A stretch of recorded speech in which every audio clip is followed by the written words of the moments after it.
Hello, everyone. Good morning, and welcome to the second episode of People Talks. And I'm your host, Carlos Ponce, and broadcasting live from beautiful Tucson, Arizona, which is sunny.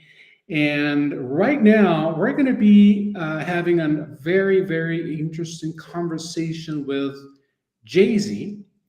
And she's going to introduce herself in a minute. And we're going to be talking about a subject that is very near and dear to my heart because it's something that I've been kind of delving into, exploring the balance between what it means to be human and AI and technology. The topic is the heart in the machine, AI with a human touch.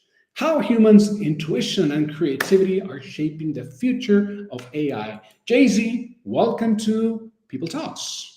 It's a pleasure to have you here. Thanks so much, Carlos, for having me on your show. I'm so excited.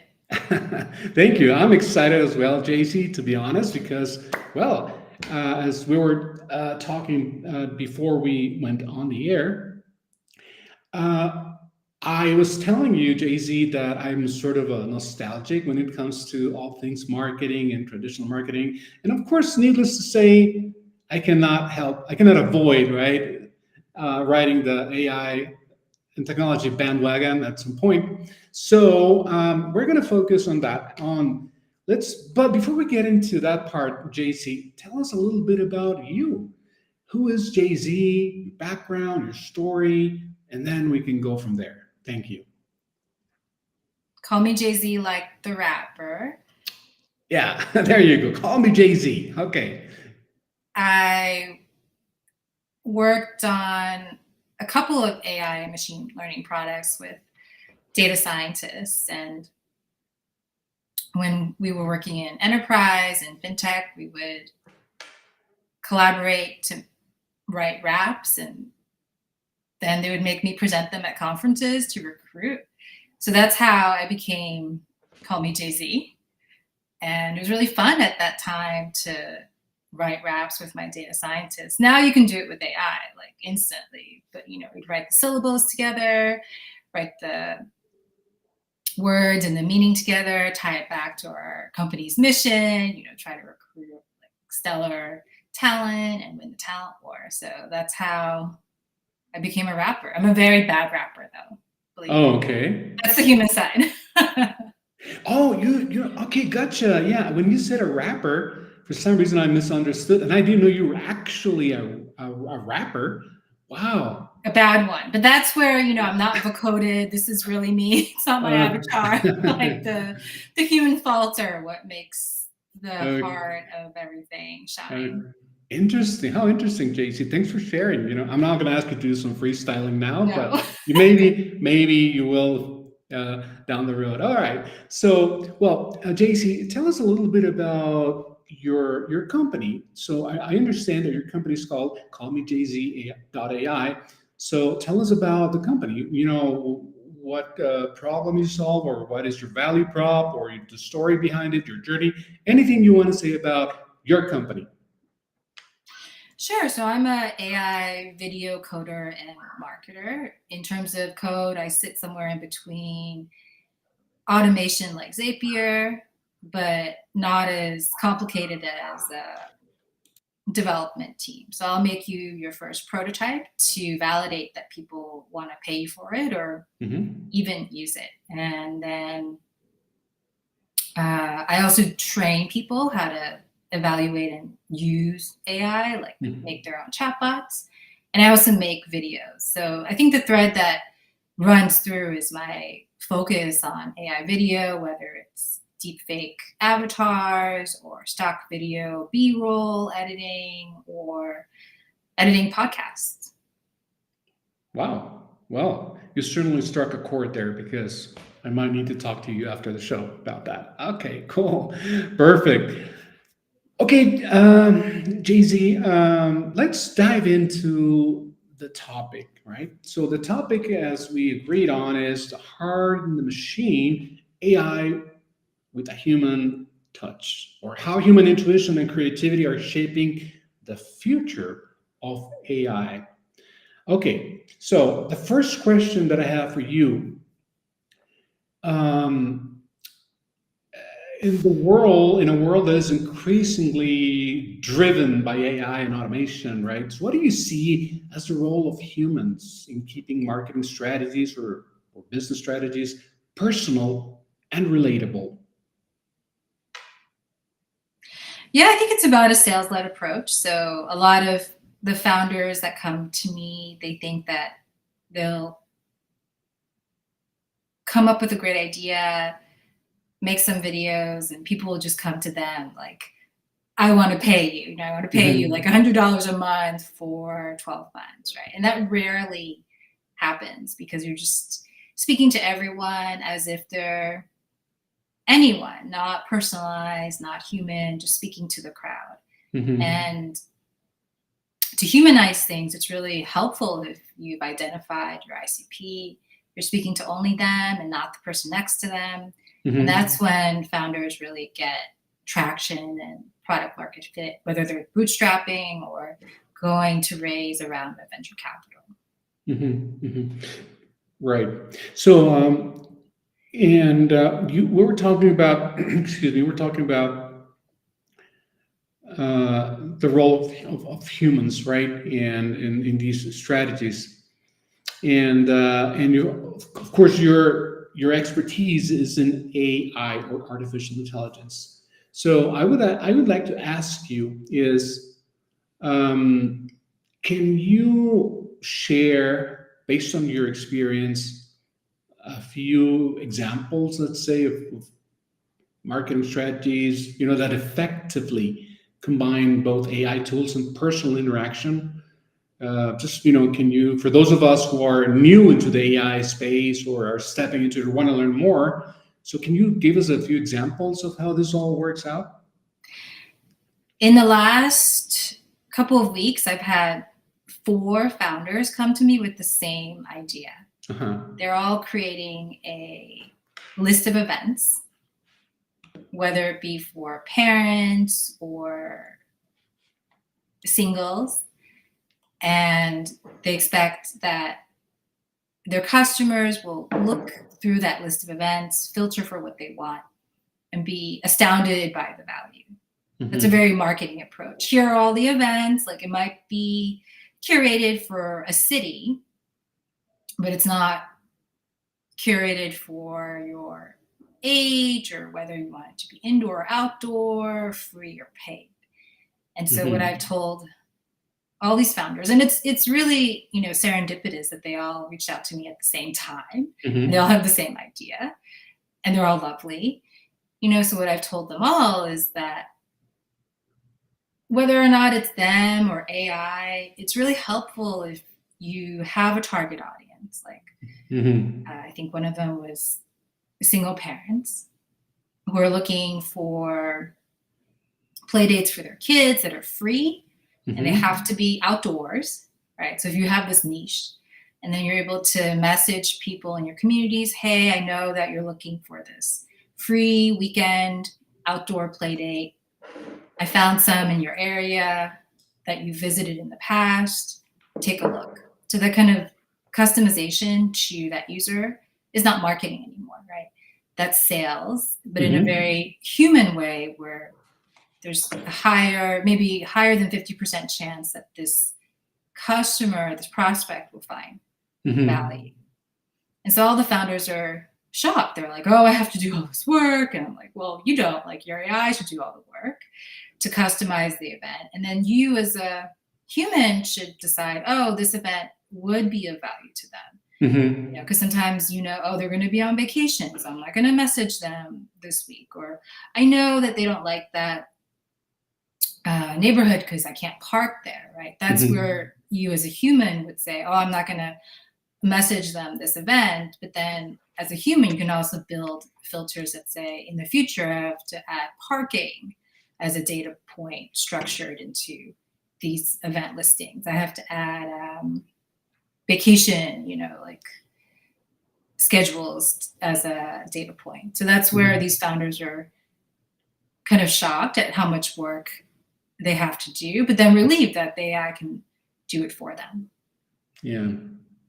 Cool. So I'm assuming that eventually the founders that you're referring to are, well, they're going to be, once they go through this phase, they're going to be relying on the solutions that you are providing, right, on your AI solutions, right?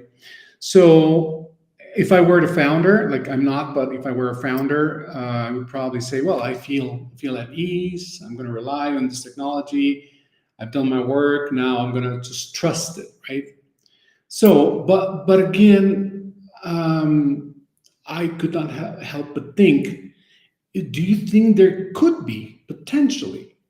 Now remember, I am asking from the layman's perspective. Do you think there is a risk of over reliance on technology and or AI in marketing or in business? And if so, what are the potential drawbacks that we need to prevent? I hope I asked a clear question. Well, I think I want to back up and say that as someone who's built models and developed code around AI integrations, it's a lot of work. It's not like the AI just gets up and says, hey, like do it this way. It's that easy. One button. There's a lot of blood, sweat, and tears among the humans developing the AI. So it's not like we're not at the point where we should be scared that the AI is taking over. But to answer your question, there are a lot of lazy marketers and salespeople who will spam everyone, and they'll be labeled the selfish one, right? Because they're just talking about themselves. They're not talking about the pain points of the customer or the value that they add. So I think that's hard to spot. Like among all of our communities, there's always the loudmouth or the person who's just gonna say whatever they want, like however they want it, regardless of how no one wants to hear it or how it makes someone else feel. So I think it just kind of AI would just duplicate human behavior.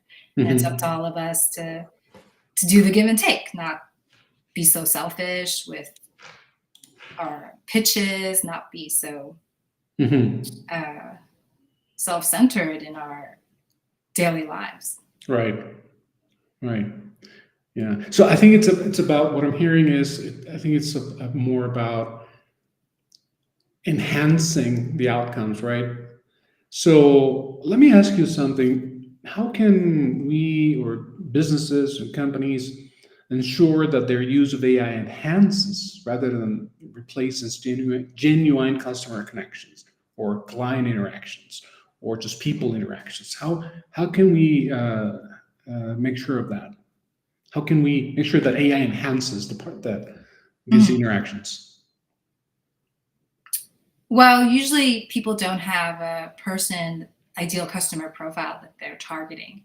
They just want everyone to buy their candy bar or their events app. So it's really about making that decision of who to target. And AI can help you draft that, but in the end, it's a lot of user research, innovation that the human needs to do to differentiate themselves against all the other crap software that's already on the market and make something valuable. So I don't know if that answers your question. Yeah, I think it does. But I mean, I might need to add something to it, but it certainly does. So, but let me go back to the topic itself. So, AI with a human touch. Again, for a lot of newcomers into the AI space out there, sometimes when we hear the word AI, all we can immediately think of is, for example, ChatGPT or Midjourney, or these tools that are really useful, that are really great, right? So they make our lives easier. But at the same time, when we focus on the human touch part, for example, what I have experienced is I have people reach out to me on, let's say, on LinkedIn or whatever, or maybe I see a piece of promotional website or something, and it's very clear that not a lot of care was put into that, in creating those messages, into creating the wording, because you can tell that it was created by ChatGPT. It's like, oh, I see that word right there, and I've seen it like a million times. So we know, we just feel it's AI generated, right? So people are not really putting a lot of care into, I don't know how to say it, inputting the prompts right, or creating their agents in, with enough care to prevent this from happening. But is it possible to prevent this from happening, like, entirely?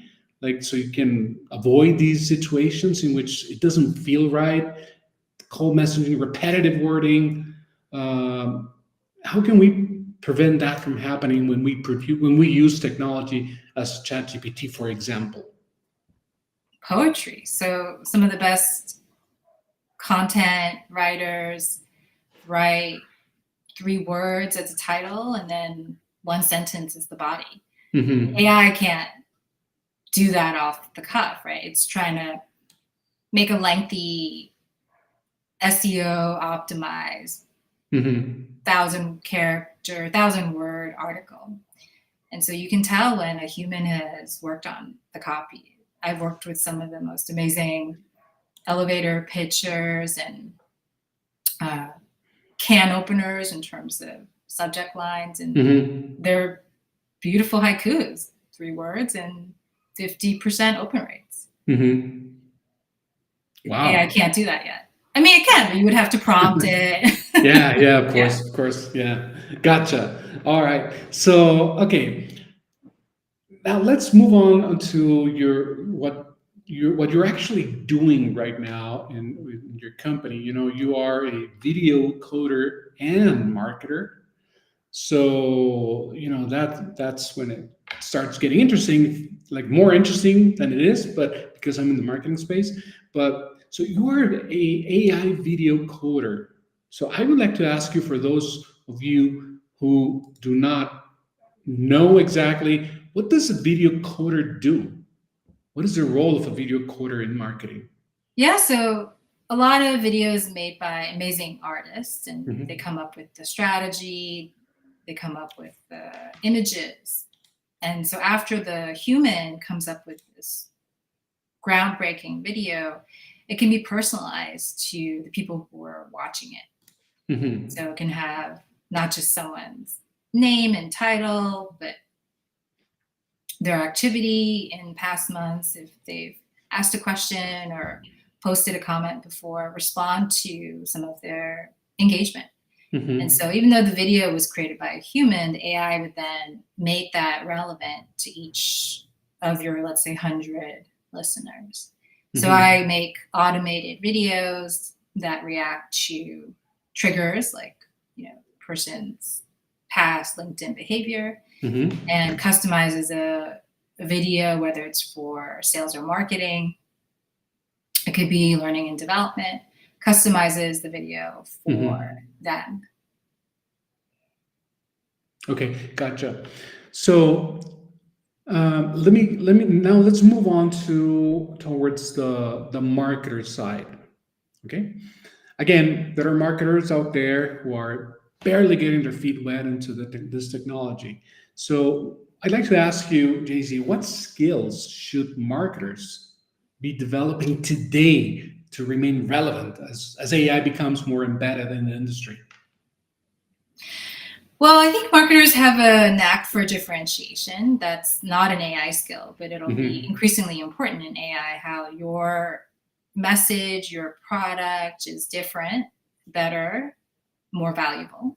Hmm. And so sick of like spam and copycats and all the different, like hundreds of versions of the same thing. Uh-huh.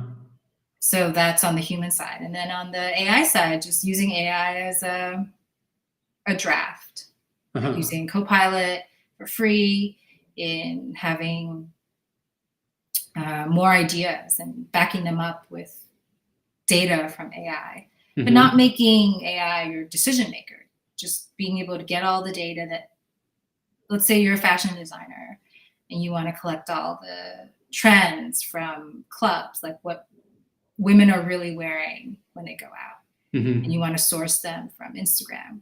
it's much easier to do that now than to go to all the clubs and take the photos yourself, right?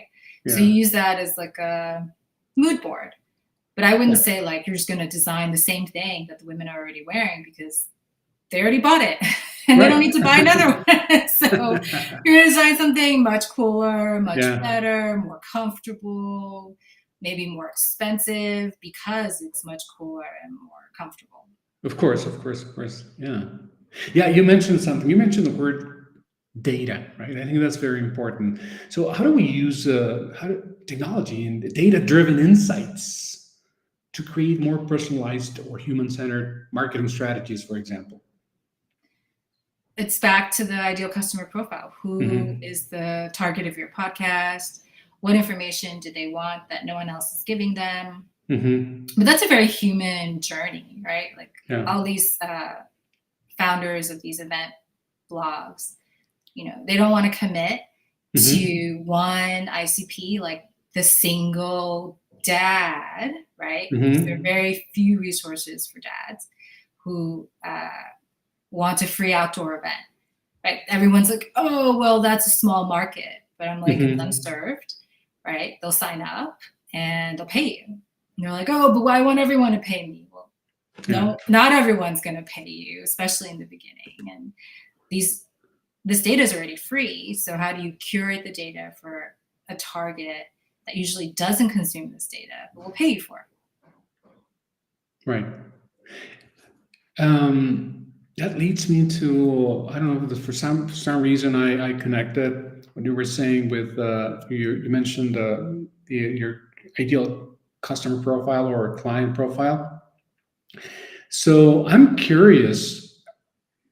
I mean, obviously you are the expert in AI and technology, but you might find people out there who maybe belong to a different generation or whatever. They have mixed feelings about implementing AI and technology. So has there been a time in your experience when AI or technology created an initial barrier between you and your customers?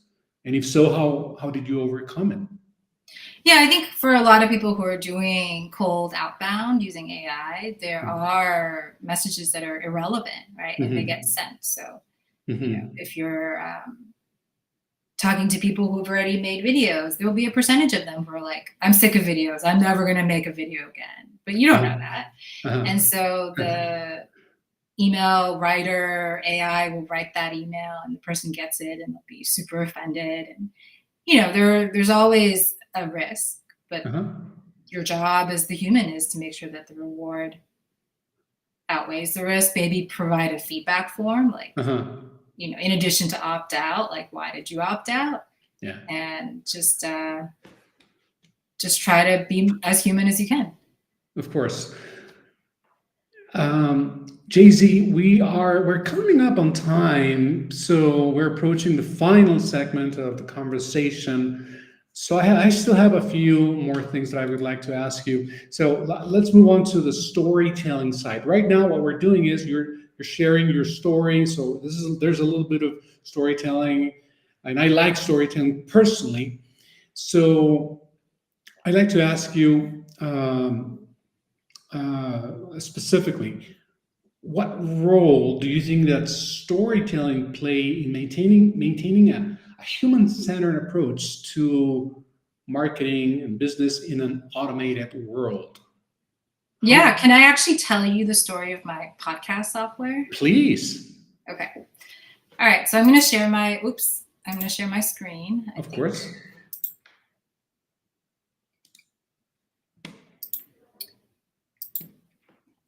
You can see this. It's right there.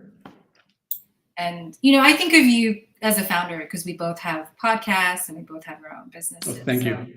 Absolutely. And so my story is that I've been doing my podcast for over a year now. I think episode 70 is coming up. And I had a really big guest that I messed up the schedule on. So they when you are scheduling live streams, the timing is very strange, right? It's a UTC for LinkedIn and for all the platforms, but then I'm in Eastern time, you're in Mountain time, right?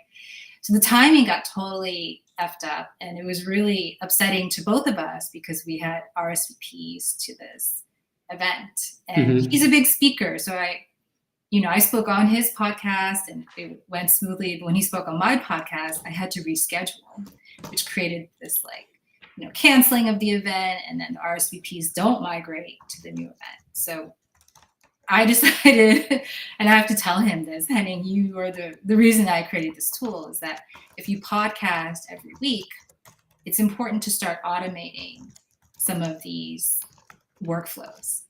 And so in my ICP, I'm looking for people like you and your audience who do podcasts every week, whether you're a host or a producer, who want to avoid those embarrassing mistakes. Because how many pieces of software do you stitch together to make a podcast? For me, it was like 5 to 7. So are you in one platform or do you go all over the place? I'm asking you. Do you use just Restream, or do you also use like email and LinkedIn and Canva? Oh, you're asking me, Yeah, right? I'm asking you. Okay. No, well, I use a number of tools and platforms. Of course, Restream is like the big one, and then I use Podpage, and then I use Libsyn for digital distribution. Right. Then I use Adobe Creative Suite. So I use a bunch of tools for this.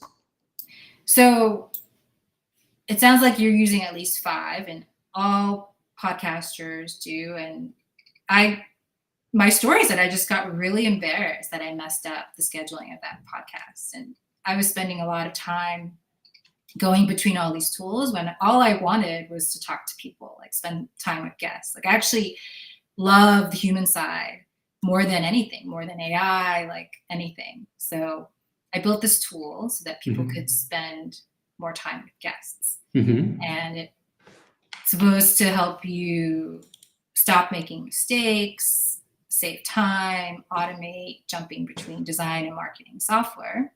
So I invite you and your guests to give it a try. Right now it's free. And I hope that it helps people not burn out, because as you know, 90% of podcasters burn out at episode 7. It's so much work putting all this together, putting all the software together, pre-production, post-production, and then going live in between. I wish I could just go live and not have to do any of the stuff before and after. So that's part of my story. Do you have any questions, or what do you think about the way I've told it? Well, the way I see it is, this is, you mentioned something that really sweetened my ear. Is I would just like to show up for the podcast and not have to worry about a bunch of things that can be automated, or that can be streamlined or packaged in a way that, reduces my workflow and my stress. So yeah, I feel you, and this is very, very interesting. This is the part you like, is the live part, the conversation, right? Like everything else, you do it, but I agree with you. This is the part that I love. So let me ask you then, do you feel like this is replacing people, like producers, or do you feel like this is AI threatening? No, definitely not. I gotta confess, it would probably relieve a big load of my back, probably, and just give me more time. So I think you got me there, because you answered a bunch of questions that I had, right? I told you that I was a newcomer into the AI space, and just judging by your example alone, I can tell you that I feel like there's a way in which I can add more enjoyment to what I'm doing, which is the actual conversation, right? As opposed to all the minute details of the production, right? So yeah, This is interesting. So what's your favorite part of the conversation? Is it like a surprise or someone saying something controversial? Like, what do you enjoy the most about the conversation? I think when it's just the way what I always say to my guests in other podcasts that I've hosted and produced, think of this as the type of conversation that you would have if you were to meet with me over lunch, right? So it needs to have that. It needs to be unscripted. It needs to be like free flowing, natural, not journalistic. Because I don't think that podcasts should be about zinging people for the sake of it, right? We're here to just help them get the best of them, out there too. So just keeping it conversational, organic. That's what I really, really like about doing this. How about you? What's your favorite part? Yeah, I agree with you.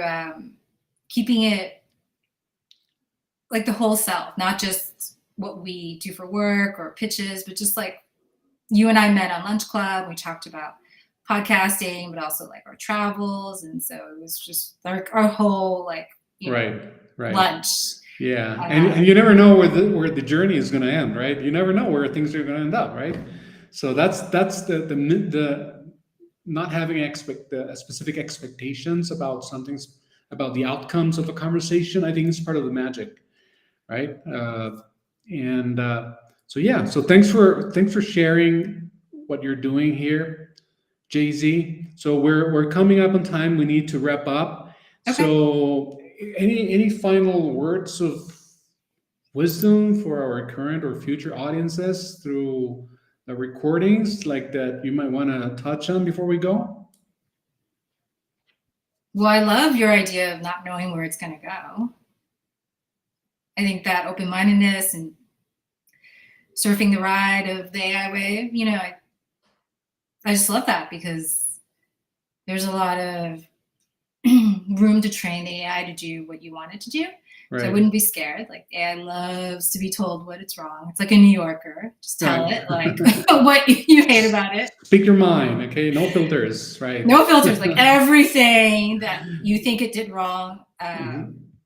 Everyone's AI wants to know as much. I mean, you could talk for hours about bugs, and the AI would be like, "Give me more, I didn't know." Right. So just keep an open mind, and I guess to your point, like be human. Right. Exactly. One more thing before we go.